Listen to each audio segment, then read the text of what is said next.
Going to be forthright too and say, hey, look, here's what's going on. September 24th, a day that couldn't come soon enough. Almost hard to believe it's finally here. I'm feeling pretty good, actually. I'm glad to be here.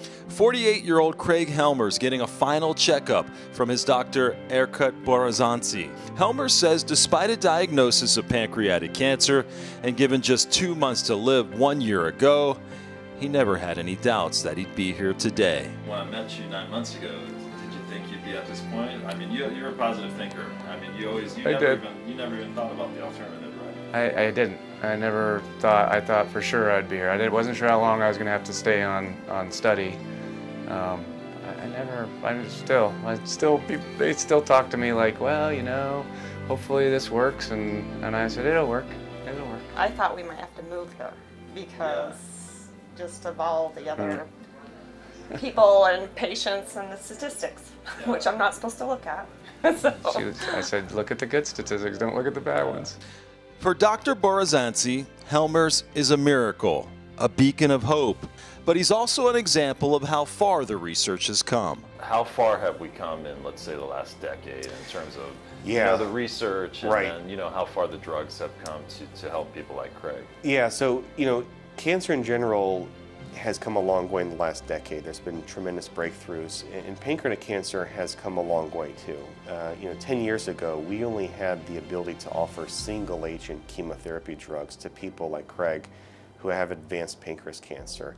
And those gains of things like when we look at survival or chance of living even for a year was pretty modest. And so thankfully in the last decade we've seen a lot of improvement. We've seen improvement thanks to insights into the biology about this pancreas cancer disease, and now we can offer individuals combination therapies. And so before, where the chance of the tumor shrinking was maybe less than 10%, we've gone to 23%, 32%, now over 70% plus in some of our newer combination therapies.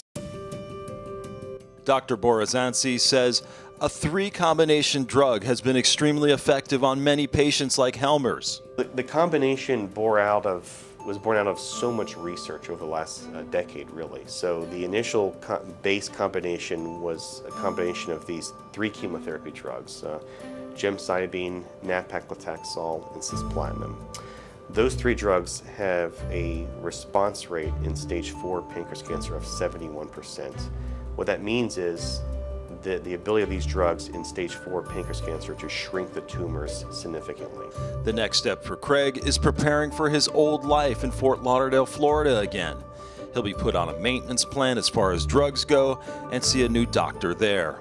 But he'll still have to make a trip to Scottsdale every 2 months to make sure the pancreatic cancer hasn't come back. Go back to Florida and maybe sit at home for a little while and just kind of decompress, go to the beach, do some busy work, you know, get the house back in order, you know, it's just a normal everyday living, which would be great. And then, I mean, we really want to advocate. We don't know exactly how we're going to do this yet, but whether it's travel across the country and tell people to never give up, never quit, and give them knowledge about, you know, places like Honor Research Institute, because if I didn't know about it, I might not be here. Come over and give you hugs. Hey. Yeah, I'm gonna give you hugs and not just the camera, but Good to see you. The hardest part of leaving Honor Health Institute is saying goodbye to nurses, doctors, and staff who've become close friends.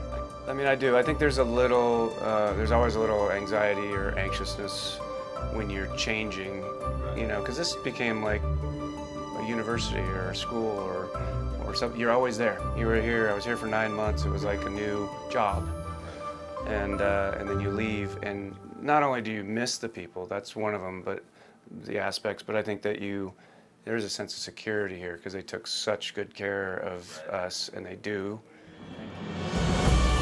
Nurses like Danielle Legrand have made all the difference. Danielle, you know, when you get to this stage, you know, how does it make you feel? I mean, because you've been through quite a process with these guys. Yeah, well, we were talking about that a little bit, and, you know, as the nurse, you know, we see these patients go through thick and thin, right? So, and we are there every step of the way, and we feel it. We walk those paths with them.